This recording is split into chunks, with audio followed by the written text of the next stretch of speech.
Good afternoon, everyone. Welcome to this session where we'll be discussing the Unit 7 under Block 2. To continue with the new product development strategies that we had left behind yesterday, today we are going to look into the process ahead. Today's session we'll be talking about how do we define a product levels, which we had covered earlier also, but we can go through in integrities. We'll also look into the reasons why introduction of products into the market is essential, and how do we synthesize the new product development processes, and how do we understand the concepts and test those concepts and develop the new product, and then getting into the various stages of the new product development, and what are the challenges that are there in the new product development process. So to just get started, we'll look into the first basic thing that we have already covered, but we will be talking about is what is a product? What does a product mean? As you know, the product is a bundle of utilities which basically attends to the needs and the wants of the customers at an appropriate price. So when you're talking in terms of the bundle of utilities, it has as product managers, one has to look into what are the different ways in which the product can be divided into levels to attend to those benefits that the customers are looking forward to. If you remember, in the product hierarchy, we talked about what are the different product levels. Just to reiterate that again, as you can see in the figure here, it can be seen that at the core of this particular product level, in the product hierarchy level, is these are the product levels. At the base is the core of the product, which is the products what it stands for. For example, if you're talking about a watch is basically to have anything to do with time, anything that has, so it has to have the core benefit of giving the time. Now, whether it is a digital, whether it's analog or whatever, so that needs to be packed in at the generic level. So this is basically an offer which any watch would have. Now, obviously, when you're talking in terms of these product, obviously the product would have certain expectations which needs to meet from the customer's point of view. For example, it should be ease of use, convenience, right? In different form, whether it is one which is a wristwatch, or it's a watch which can be hung on the wall. All these things are particularly a part of. So when you say it's a wristwatch, there are certain expectations that a customer would have, and normally these are factored into the product. So these are the expected areas that a product should be looking into, or a product manager has to look into while factoring that, while offering this into the marketplace.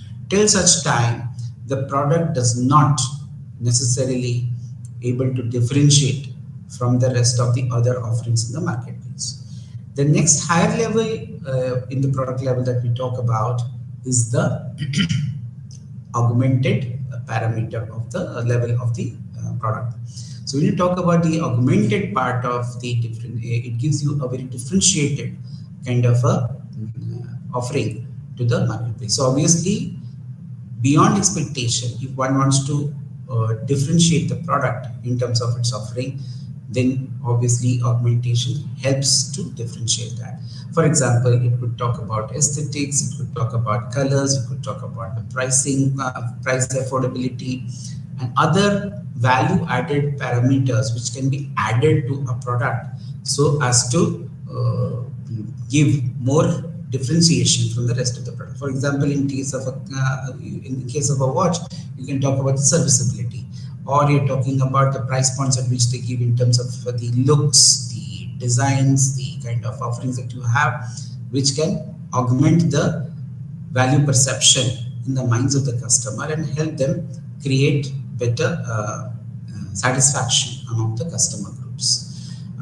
If you look into the potential part, this is more of a futuristic point of view, because every product, as you know, it undergoes a kind of a change of bringing in new things to the product. In product modifications, we have seen that whenever we want to modify certain things, we need to add on certain attributes, keeping in mind the future requirements. For example, today we are talking about a movement in the watch. Again, I will go back to that, saying that okay, you need something like a digital, both analog and digital formats being mixed into it.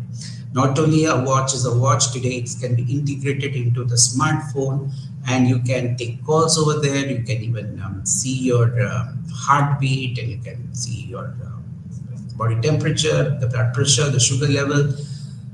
All these are being almost like a Fitbit kind of a requirement, and it keeps on giving more and more. So from a point of view of the brand or the product achieving better acceptance from the marketplace, augmented and potential levels of the product help you to increase the value perception in minds of the customer. Every product, obviously, as very rightly pointed out, serves a particular necessity. And when you talk about a new product introduction, it also that sometimes the necessity becomes the mother of invention. As I was talking to you yesterday about the Band-Aid. It came up as a pure exercise in terms of necessity. Somebody who cut the finger while cutting vegetables, and the bandage was put which did not stay on. So obviously that gave an idea as to whether can we have something which can be an adhesive which can stay on while you are cutting and can help your fingers from the wound that's coming from the cuts, and that can help you in the work. And lo and behold, that particular difficulty or that necessity to look for a protection while you are for the injured finger gave rise to a product idea called a Band-Aid. And today it's history. I mean, that we don't look back at it. Today we have got much more variations out of it. We have got waterproof, we have got stretchability, breathe friendly, and so on and so forth. And of Band-Aid of various sizes, which are used in multiple kind of post-operative procedures. So you will find every product dwells on a problem area. Yes, it necessitates the introduction of new products. And of course, as Drucker says, the aim of marketing is to understand customers so well that the product and service fits itself as well as sells itself. It need not be put in the marketplace just to coercively force fit the product into that. It should be something which can be easily acceptable. Let's look into some of the launches, product launches of new product, which basically can be called as the factors which are required, or are necessities, or factors which are necessitating new product introduction. So that first, and as you can see here, the changes in needs and wants.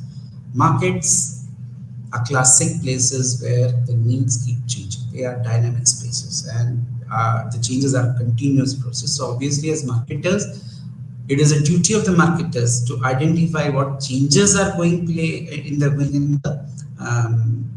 lives of people, and of course what kind of new problems that they are facing, so as to give new perspectives in terms of new product ideas, and which can see the light of the day in terms of new products.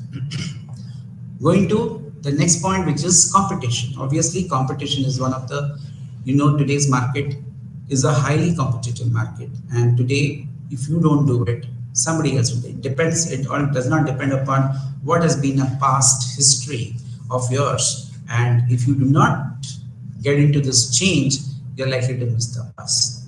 Like for example, we are giving the example of Samsung and Xiaomi here. Each one wants to be the market leader in India, looking into the sales volume. Of course, you have got iPhone, but if you find more intense competition among these players who are in the same field, and they come up with new product launches at almost regular intervals to do a need filling activity. Technology is another important factor which is becoming a kind of a disruptor, and today when you talk in terms of any upgradation in your product, technology plays a very vital role in that, and obviously that also helps in bringing in, which necessitates new product development or new product launches. Being part of the global market today, we are talking in terms of opportunities across the world. So some products which are matured in certain markets, may not work in other markets. So you need to bring in new products into those markets, and by application of your technology, you can always, uh, give new products to the new markets as well. Sometimes we also imitate the products which are doing well in other parts of the world and bring it home. Sometime back when India beyond before 1993, most of the products were mostly imitated products in Indian market. But today, India is becoming a part of the globalized market, are able to see global launches of new products which are happening. So it depends upon the kind of economy that we are talking about, where the market is thriving. So whether it's a developed economy or a developing economy, though India is coming under the developing economy, it has all the capacity of being considered as a developed economy. If you see the improvement of the economic condition or in terms of the GDP, India is going to be the fourth or fifth largest economy in the world, and we are targeting something like in 2030 we should be the third largest economy. So that being the same scenario, today it becomes a hotbed for launch of products which may be considered new in this market. Obviously, when you look into the name and the reputation, companies want to expand, they want to really establish their space in terms of their credibility in their core competency, and they want to be also bring in new things to the world. So obviously, if you see Tesla or Amazon's space travel initiatives are a case in point, where we have seen that they have an interest to get into those kind of ways because they have got a reputation at stake. So that might also incentivize new product development. Obviously, when you're looking into your product portfolios, we know that one of the critical factors is how to have a portfolio which is very balanced, at the same time able to meet the requirements of the market, and going forward should be able to develop and give revenues to the market, to the company.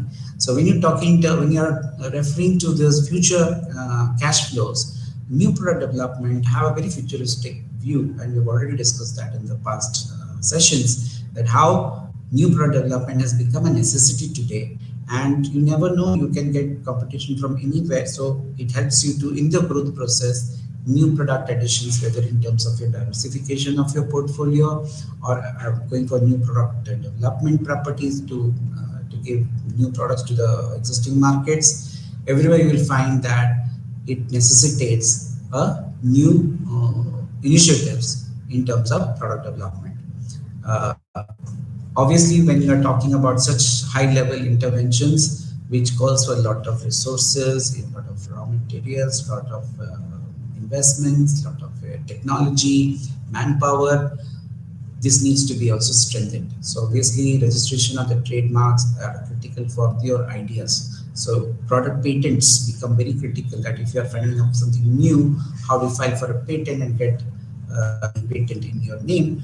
And nowadays also, in case of literature and all that, copyrights are very critical to establish the newness of to ensure that your new products and ideas get accepted in the marketplace.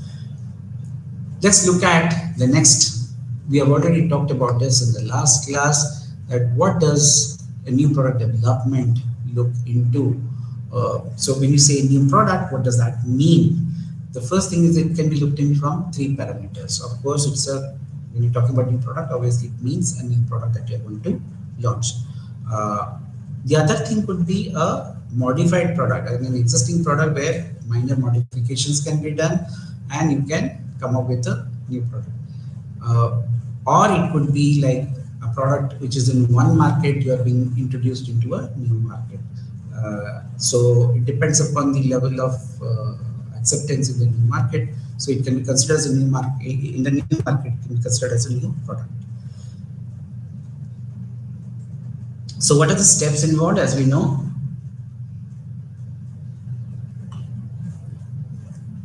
the first step in the new product development is the idea generation, something which we spent time yesterday, where the source of getting the ideas, looking into both internal and external sources, you could look into generating the ideas through various techniques like the focus group technique, or we talk about, of course, the attribute listing or the heuristic ideation technique.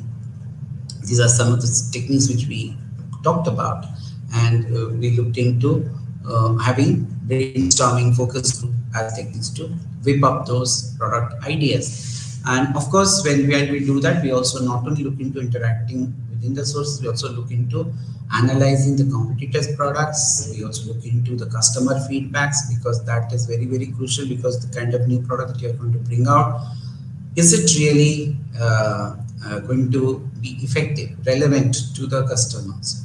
So even if the product idea is floated, what kind of response are we getting from the customers? So focus groups help you in achieving that. Furthermore, we are also looking into inputs in terms of new products from the intermediaries and the various partners who are there, that how new product ideas can it be applicable to a given market. So we try to vet that out. So these are the sources where we looked into the generation of product ideas. Brainstorming, as you know, is a process, is a technique where we generate maximum number of ideas, and with absolutely no intervention from anyone. We talk to people from various sources, various skill sets or knowledge, and try to assimilate even the simplest of the ideas which come out into this. It may look very, very awkward, but when it comes down to a kind of whipping up new ideas, we take it from any source and try to work out, revolve around as to whether those can be feasible as we go. So if you see the brainstorming session, we whip up the ideas, and later on we put it into a matrix where we can see the viability, the competency of the firm, the competitor, the market size, and the future profitability prospects from the chosen area, and the ability, of course, the technicality and the infrastructure ability of the firm to really execute it. Where focus groups are basically looking into the generating ideas and throwing back to the customers, basically to customer panels, and it's generally recorded and it is moderated by expert. So you get a lot of key insights into what the customers are feeling, as a result of which they can give rise to new aspects of what the product should be looking at. In-depth interviews can be looked upon from very, very important, that one-to-one interviews with the experts, with consultants in the industry can help us. Like for example, if you want to get into something like your, let's say, security systems, we need to know what kind of security systems are existing today. We need to talk to the experts as to what kind of new security systems we want to bring into the marketplace. And today, if you talk about an app also that requires cyber security, so you never know what kind of information can be brought in through these when you are dealing with subject experts. They give you almost things which can be workable or not. Apart from that, we also look into various other public sources to get those information. Projective techniques are found to be very helpful in terms of how you are preparing the content of your advertisements or your communication strategies, and what are the pinning points that customers look forward to, and what basically the kind of language that people get response to or give response to. So something which excites them, something like a picture or a tagline or a cartoon or whatever the case may be. What is the kind of, suppose they are given a slogan, what kind of slogans are applicable to a particular opportunity? So that can be used to gain insights into the psyche of the people. After that comes on the ideas of develop. Obviously, we look into the screening part. We've already dealt with the screening part of the ideas, how to filter out, how to make it more acceptable in terms of the ratings and things like that. Once we know that the ideas are screened and we are able to zero down from a larger number to a manageable few, we also break that out in terms of, as I told you, the implementation part. Is it from an organization perspective? Does it filter? Does it go well with the objective plans for future. Because every company has a mission and a vision to guide them in future. So is it aligned to that? What kind of resources would be required? Do you have enough cash to fund that particular idea and convert it? Because at this point of time, if you don't do this, it is likely to hit back very badly and we will be caught napping.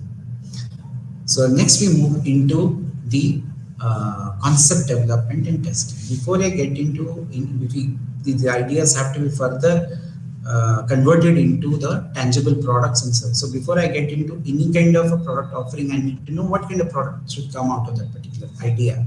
So we need to also assess certain business level considerations from the marketing perspective, like for example, the size of the market, what kind of, how much time does it require to things happen, what kind of break-even point can we look at as we look into the future demand, what rate is that the demand is likely to increase in the future, given the kind of interest it has been able to whip up. So we use something like an 8R model where you try to see whether the potential buyers are aware of the product in the first place, because awareness, of course, awareness has to be built. If the awareness is there, that's fine. But even if that awareness is not there, we need to know whether that awareness is the relevant awareness or not. Because after being aware, what we need to know is that is there any kind of action that has been taken in terms of the response. The next action which we look into is the trial. Are they really trying the new idea that we are trying, which is being proposed? And then we look into the availability of the particular product. So whether it is available in the store, or do they have to make a lot of efforts to get that product. In that case, obviously, when the new product is being planned to be put in a particular store, let's say in the offline or the online store, the kind of the acceptance that is there from the customer is a very, very critical thing. Does the product have purchase, repurchase, repeat purchase prospective? If you're into FMCG space, perhaps the repurchase is very high. If you look into the consumer durables, it is there, but then it takes a certain amount of time. When it comes to specialty goods, which we're talking about, which are the high-end big ticket purchases, obviously the repurchasing is very much low. Here we look into customer satisfaction driving more referrals or through word of mouth. So going far down, we will look into how this ATR variables with the help of an example here, as you can see it here, for a herbal toothpaste, a product idea which has come that, okay, let's get into herbal toothpaste. You know that everybody during the COVID times felt the need, or even before that, there was a need for them to move. Ever since Patanjali came up, the kind of hype it created about herbal products was humongous, and that gave rise to that, okay, should I get into this? So if you're planning to get into something like when a herbal toothpaste comes with an objective, with a very kind of perception, people say don't like it and they have to be tasty. So if you're planning to bring something like this, what could be the projected phase? And ATR variables would look something like this. As you can see here, awareness levels and the year wise. It's a projected, it's based on certain calculations which you look into the future market. If you say the awareness, as awareness increases, right, look into the profitability, of course, obviously it increases. So there's a direct correlation, as you can see. As more number of trials, as you see, the trial is mostly in the first year, and once you get good results, it leads to the probability of acceptance. Availability is one of the most crucial issues for any product, whether it is an existing product or it's a new product, in terms of being accepted. Because until unless you have a very robust distribution network or try to reach out to your customers, it's not going to yield any result. Where there's a repeat purchase, again, that is very critical for the sustenance of the product, of the new product, and whether making a business sense to really go ahead for it, or we can take a call not to go for it or to hold on to this, right? what kind of repeat customers. As you can see, a price and volumes, as you can see the figures, they keep on increasing year on year, but then is that increase coming from new market or existing markets or whatever thing? We need to know that within 5 years time, what could be the kind of expanse in terms of the reach factor in the marketplace, and of course the profitability. As you know, as you can see, from the negative it moves to the positive. That means you achieve break even in the second year, and these are the projected figures, and can you move into the profit zone from the second year onwards. So a good proposition in terms of investment into new products.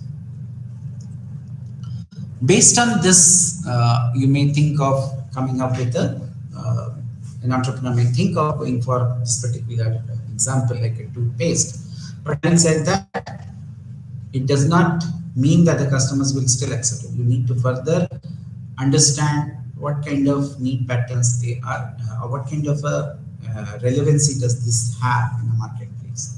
So herbal tastes good, but the point is it acceptable to various code groups? Like, for example, is it appealing to the children? Is it appeal to those who do not use toothpaste at all? Or do villagers choose sticks and do not, they can be used to change this because they don't see that the current synthetic toothbrushes or toothpaste toothpaste are good enough for cleaning, because they are used to using something at home from their own learning, that they choose certain sticks of which is far more effective than the toothpaste. So is it going to be a substitute for that? So these concepts can be further tested, and you can work out what kind of concepts will give you better mileage. And then secondly, we move into, out of these maybe the 2-3 concepts which comes out, you may zero in on any one particular concept depending upon the kind of profitability it is likely to bring in the future. And then we can work out something called the product positioning map. So when you talk about positioning, we talk about certain attributes and we take it on a scale. Like in this case, we're talking about price point. We're looking into an expensive for an inexpensive. One that is available, and second one is on the availability, which is easily available and not available. Based on this, you can map out whether which product category, product concepts are more acceptable, in which kind of quadrant they are there, based on the perceptions of the people. Once we do that, we can zero in on which kind of segment we should be looking at for the product being provided. Once that is done, we can also get into the concept testing. Now, when you talk about the concept testing, you have to ask some of the following points. As you can see, are the customers finding the product that will be satisfy their needs? Of course, need satisfaction is critical. The more bottom line kind of a question, I would say. The perception regarding value received that they have received. Is it a substantial value that they are getting, or is it not major change from what the existing scenario is, right? Then in that case, obviously the potential of this concept getting accepted becomes less. And what is the purchase intention? Is it a very natural kind of a persuasion which is there, or do you need to really persuade them to buy, right? How much do they think that your product can really help them out? So believability in the product offering. And of course, the purchase occasion. What kind of occasions would the customer would like to buy? Like, you might find that things like watches, they are more given as gifts, right? You can give them on certain occasions. And what is the purchase frequency? The purchase frequency primarily depends on the nature of the product. Obviously, consumer goods, the frequency would be higher, but depending upon the usage pattern. If it is consumer electronics or consumer something like a shopping goods, which are there but they are not very high, and obviously the kind of purchase frequency is for critical. It may not be that high like the grocery items or FMCG products. Coming to specialty, the frequency may far more fall down. So if we're looking into this, the cost of acquisition and the cost of what you need to make it available will be very high. So based on this concept testing, we can work out something like variables which the customer could be considering while making the purchases. So the purchase preferences of the customers can be looked into by the variables. Like in this case, as you can see here, they have used conjoint analysis to basically arrive at what could be the what kind of a combination is available to them. As you can see, there are pack sizes here with respect to a product, and there are also pack colors, price points, and product color. If you see the ranking of the customers, you can put it into a ranking format, and given their ranking, what is the possibility? 3 into 3 into 3 into 4. So this can be possible 108 different combinations that they can get. And by using regression, we can use utility drawn from these as 13. So since there are 13 here, we will look at 13 points. So one can easily find out from these top 4 combinations that which are the ones, the product color, kind of combinations of pack size, pack color, and price and things. So basically, you are trying to fit in which kind of attributes will the product have in terms of pack size, which among these 50, 100, 200, which one would be the best one? Among the pack color, which one is the right color? What kind of price points that they are looking into? And what kind of a color that the product should have. And it will give you certain options. Obviously, the one which gives you maximize in terms of the regression values, you can always find out which product to be, which attribute, which combination of attributes need to be taken up for the concept testing. Next, we move into, once this concepts from product ideas to concept is clear and been tested, we look into the development of marketing strategy. So marketing strategy involves obviously the broad level, strategic level, as well as the in the tactical level. Here we look into something like the market credentials and brand positioning. Depending upon what kind of company, what kind of brand image it had, your effort in getting into new products would talk in terms of your credibility. Like for example, HUL introducing a product in the marketplace will definitely carry a very, very positive impression in the minds of the people, because people have understood what the brand is all about, what is the positioning of the brand, how do they look at the various brands offered by they have got something to fall back on. For a relatively new one, the market credentials may not work out, so one has to look into how to create a very positive vibe with the market.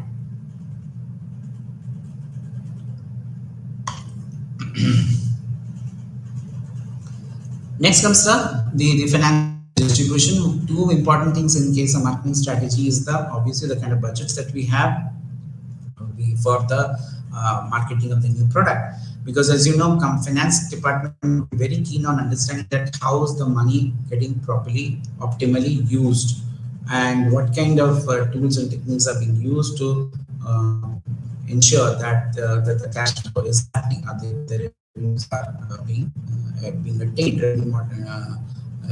incomes are targeted, revenues are achieved. So obviously they would put in money based on that, or they could stagger it depending upon what their requirements are.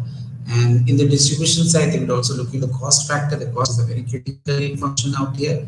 So in terms of distribution, so they say distribution cost, what kind of pack sizes, what kind of inventories, what kind of warehouses, all can. And of course, in terms of pricing, what kind of market margins that you are going to give for any product. So obviously, from general product, the new product should be given slightly maybe higher margins, so that the intermediaries who are there can be interested for pushing the product to the marketplace.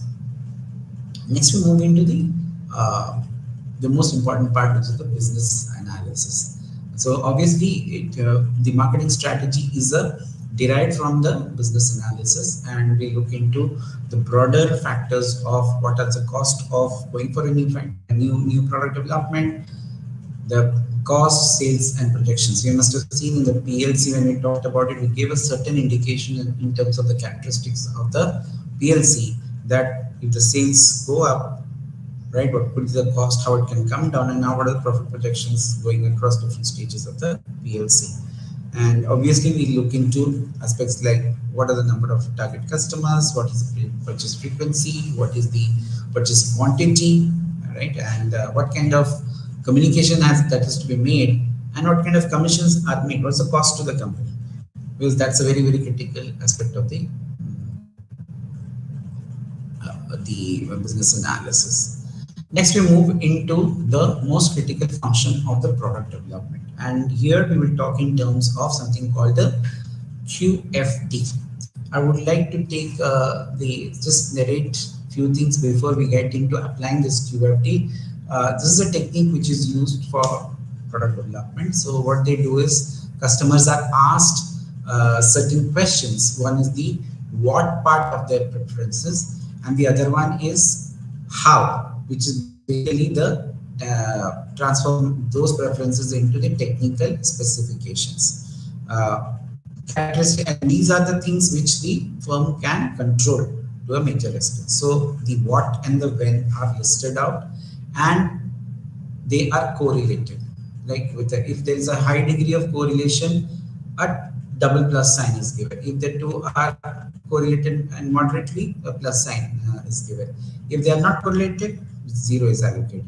If they are negatively, then it is minus. If it is highly negative, that is double minus, right? So based on the correlation results, they can help us to guide us to what is the what and the how part are correlated.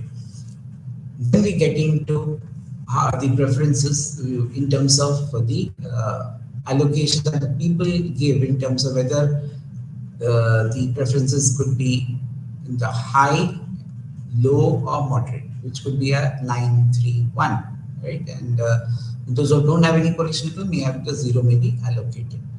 Based on this, you're multiplying the correlated values, scores, with the additions, with the number of preferences here. So I'll give you an example to substantiate this particular thing that I would like to take. As you can see here, this is with respect to a laptop. What are the parameters that would look into when a person is buying laptop? So these are some of the specifications, technical specifications, and here the customer requires the what part. What are they looking for in their preferences? Like for example, fast in getting switched on, switched on faster, doesn't get heated up, it's easy to use, good battery backup, durability. So these are all what part of the thing, and these are the how part of the specifications that needs to be there. So once you have the correlation, you will also have to look into the weightage factor, because every customer may not have the same weightage. So you will look into the weightage factor, which is derived out of the customer preferences in terms of which one among them is the most crucial parameter. So once you have drawn out this, you will find the relative importance is found out by the multiplication of this into the scores that you've been given to you, 9, 1, 3, so and so, in terms of the importance rating across the relative importance. And you'll find the relative importance weightage is calculated by dividing this by the total number of weightage which is there, and you will see the weightage here is like this. Like for example, the relative importance of this is very high, SST, in terms of the kind of storage space is very important for the customer.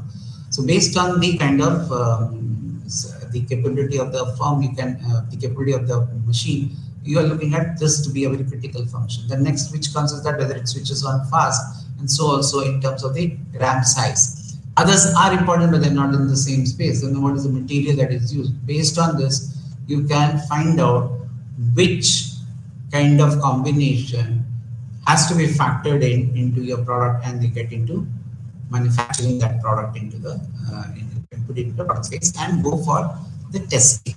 The next phase is once you have brought what kind of skill parameters you need to bring in based on the customer preferences. You need to put it into the market for testing.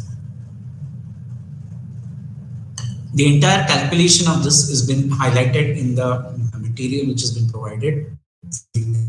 Go back to see how this particular combination is worked out and which one should be factored into your product. Next, we move into the market testing. When we talk about market testing, we are looking into not only the product testing, but we are also looking into the various other aspects of the new product development, like the pricing and so on and so forth. So, what is the test marketing? Test marketing is that instead of going to all across, before you go for the final commercial implementation, various aspects related to the marketing strategy are put to test, and it could be done at any point, any part of your market which you choose to be.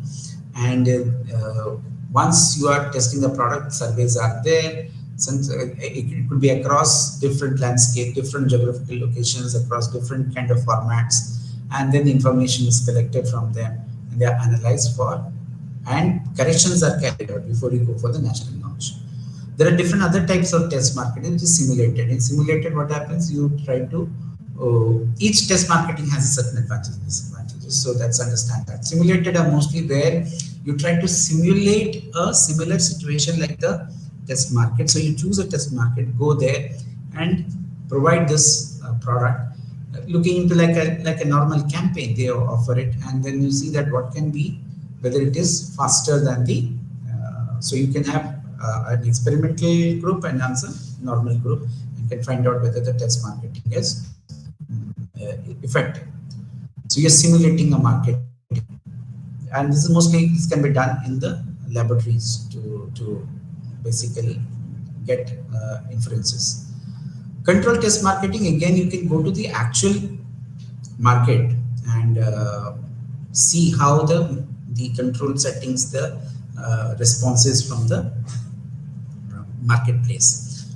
Like for example, you could choose some select retail stores and then put your product there and do all kind of merchandising there and offer it to the customers, and you collect the data whether it is really creating a kind of a acceptance or not. Sales levels, where you allow the product to in the actual market, to give it for some time in certain markets, not all markets, and see what is the sales. So for example, in case of a FMCG product, which is basically requires repurchase. So after the first purchase, is that second purchase is being triggered off after the usage of the product. So if that is happening, you need to make the test marketing available for that period of time. Otherwise, you may not be able to assign the results may not be able to analyze the results very well. Coming to the in case of industrial products, you can also do alpha testing and beta testing. Alpha testing is mostly done within the factories with the help of the test engineers and employees. Beta testing is mostly done with the customers who give feedback, but these feedbacks are basically recorded and analyzed before you go for the final commercialization process. The last we move into is the commercialization process. This is where, and if you remember in the last class we talked about that, why test marketing of this is important is that your businesses, when you're talking about today, new product development has assumed a very important significance in terms of the growth of the organization. If that is so, it will call for efforts, money, revenue, in terms of initiatives, investments, and of course, getting borrowing money from financial institutions or from the market, and the stakes are very high. If we do not go meticulously through these steps of developing the new product, and before you go for mass commercialization, we are likely to hit a very dead end, and it could be very fatal for the organization, and a lot of money would be wasted. So to minimize that risk, we are going through the process of this new product development stages. Now, as you can see here, this is the commercialization is actual product which takes place in the marketplace. It can be done with any new product that is launched in the marketplace. You must have seen when cell phone was launched, in similar services were launched, it creates a different kind of the packaging, the kind of euphoria, the kind of linkages that everybody who's there in the value chain right from the logistics guy to the marketing guy, the sales guy, the intermediaries, everywhere. They have to be sensitized and also create a kind of a enthusiasm, which helps in engaging your customers more. Okay, and obviously commercialization is mostly by big players get more visibility in that space, but lesser players may not go for a very opulent kind of a commercialization, may go in a staggered way, but that depends on the entrepreneurs and the promoters of that particular product. Now, there are a few things one needs to understand regarding the commercialization. First is the when would you go for the new product development? So product launches, or what would be the how would you go for introduction, and which are locations would that be made available?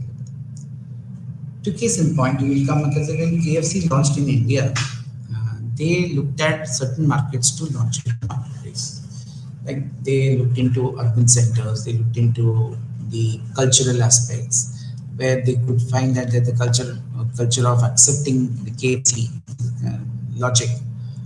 They found that they can be there. Like that's why I find that mostly the self-service concept is a very common thing in South. So they selected that.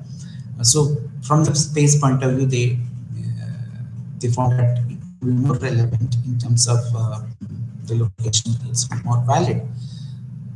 When you're talking about how will you introduce, obviously it depends upon how the familiarity is there in that marketplace, and of course the timing part. When you look into the timing, we have to see to it that what is the right time to launch a product. Mostly find that in India, mostly we use the festivals, the cultural things of cultural importance, where we find that the consumers spend goes up substantially, and at that point of time, will that product that you are trying to bring in, or service that you are trying to bring in, can really take care of the thaw in the market in terms of the enthusiasm, which is great. So when you are going to launch, obviously there are certain launch perspectives which are there, right? So as you are looking into changing a product, you will have to bring in new products. You have to be heard, right? And you have to create a real what do you call, a kind of appreciation or awareness in the minds of the people. It should create an attention in the minds of the people. So you do a lot of entertainment events, road shows, which can be coupled along with your traditional advertising and marketing communication avenues to create a kind of I would say an enthusiasm in the marketplace, because that is very critical to get that kind of a response. You have to ensure that these products are properly made aware. Many a times you'll find that while you are doing this, your competition is also as at the hindsight watching. If they find that it is slowly getting accepted, they will jump into the game. So you also have to find out tools and techniques to ward off any kind of it. First of all, you have to build sufficient barriers to see that they don't come during the time of the first phase of your commercialization. Right? And the strategy for introduction, as I was telling you, the expenses is likely to shoot up, because you can see in the product life cycle during the introductory session, the stages of your product life cycle, your promotion cost, your infrastructural cost, manpower, everything goes on to a high, because you want to maximize the impact for the product to be accepted. In new product, the imperative, the importance is far more, because obviously because it's a new product, people don't know about it, so you may have to splurge more. You have to go for more investments in terms of visibility, in terms of product visibility and brand visibility, and make people more aware, and try to persuade them to come for an action of at least coming and inquire about it. Once that happens, then comes the path of how you can take them into the fold and salespeople can come in and can start selling the products to them by convincing them what it is all about. Right? The location is again depends upon the nature of the product, the way it is, where the markets are spread, and what kind of resources you have, and how your product will be utilized. Right? Obviously, the small players obviously do not have the liberty to go all across, so they conduct test marketing at the place of convenience. But at the same time, we need to understand that those markets are your representative markets. On the other hand, the larger firms, bigger firms, they look for huge mega budget kind of introduction in the marketplace. As a result, what happens? It gives you a lot of visibility. And today, when we talk about integrated marketing communication, you are able to rope in PR, press conferences, road shows, events, everything into the fold to create that hoopla. Look at what happens in the IPL. IPL is an idea, right, by BCCI, and they wanted to bring it into the marketplace. And right from the bidding process, everything gets attention. Initially, when it started, it was not giving that kind of visibility, but as it proceeded, and cricket, we are a cricket-loving nation, so obviously that makes sense to create this kind of a hype.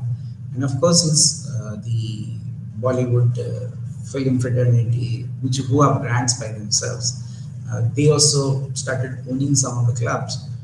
So it got more mileage in terms of speaking points to the consumers, right? And obviously, if we talk in terms of current example, which has been highlighted here, in terms of the Ola, who have entered into the electric scooters. This is to some extent is also replicated by the fact that the government has created an avenue for electric vehicles today. So most of the companies are, whether you are specialized or not, whether you have the technical know or not, they are all running into this space of creating more EVs in the marketplace, whether it's a two-wheeler or it's a four-wheeler. But having said that, Ola Electric, created kind of a visibility which is there, and today it is giving a run for money to players like Honda, which is the leading in terms of the two-wheeler market, in terms of in the keyless factory, in the keyless category, in the scooter category. And Ola is coming back with a lot of new varieties, new forms, and so on and so forth. So as a result, you have to ensure that whenever there are new things which are coming in, the obvious thing is how to create more awareness and more visibility and more engagement with the customers. The more you do that, you are able to, if you remember, we talked about the diffusion of innovation, that the initial stages for any new product, if it's an innovative product, the acceptance is very low, but it goes on improving as we move to the early majority and the early adopters to early majority. So between innovators, early adopters, and early majority, the transition has to be faster. But for that to happen, you need to back it up with the right kind of marketing strategy while you're putting it into the commercial space. We now look at how business plans are not necessarily important, not only consideration for general products but also for new products. So we are able to talking in terms of new products. So obviously, a business plan is one which is basically a document which tells you what is the vision, mission, and how do you connect your business plans to your vision, mission of the company. What kind of market that you are looking into with your new products, what kind of marketing plan. Marketing plan is a written document which spells out what is the situation today, what are the new targets that you are identifying, and getting into understanding what kind of value proposition that you want to bring into the marketplace in terms of the values to the consumer, the collaborators, and to the company. And then we look into the implementation part of the marketing strategy, where you're talking in terms of the segmentation, that the strategic part of marketing segment looks into the STP, the segmentation, targeting, positioning, whereas the tactical part looks into the sales promotion, product, the alliance, what kind of alliances for distribution, and what kind of events, incentives that you can give when you are looking into the tactical part of the marketing strategy. It also looks into the projected figures. It is very important for the new product development that we must have what kind of objectives, goals setting has been done for the in the first year, second year, third year, like we have seen it in the TAR. So it needs to see whether those variables are actually working out. So we must have this benchmark ready to project the planning for the future profitability and the demand for the new product. Also, it indicates, if you've seen in the entire framework, we talked about what kind of profit figures are being achieved, when you are hitting the break even, how soon is the break even achieved, depending upon the revenues that we are talking about. And then we are talking in terms of the implementation of the business plan, where we are talking about how do you control, how do you implement, and how do you ensure that the products are being marketed effectively. If there are any critical situations, how you're going to manage the situations, and what are the contingency plans that are put into place. Competitors and competitors, we already have done this analysis before, so obviously this looks into what kind of, who are your immediate competitors, what kind of edge they have, and what are the risks that you are likely to perceive from them.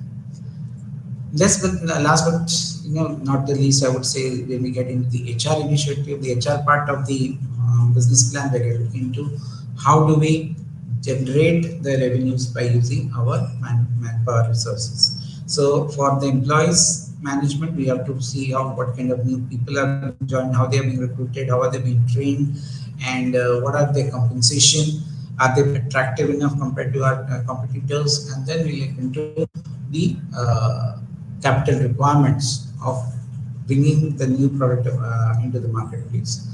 What is the money that you have been putting, and how much does that really we are going to get back in a certain period of time. Obviously, the conclusion will be part we look into how we touch upon the various important aspects of the entire business plan of promoting the new product idea. So that is a nutshell what we talk in terms of the new product development and implementation.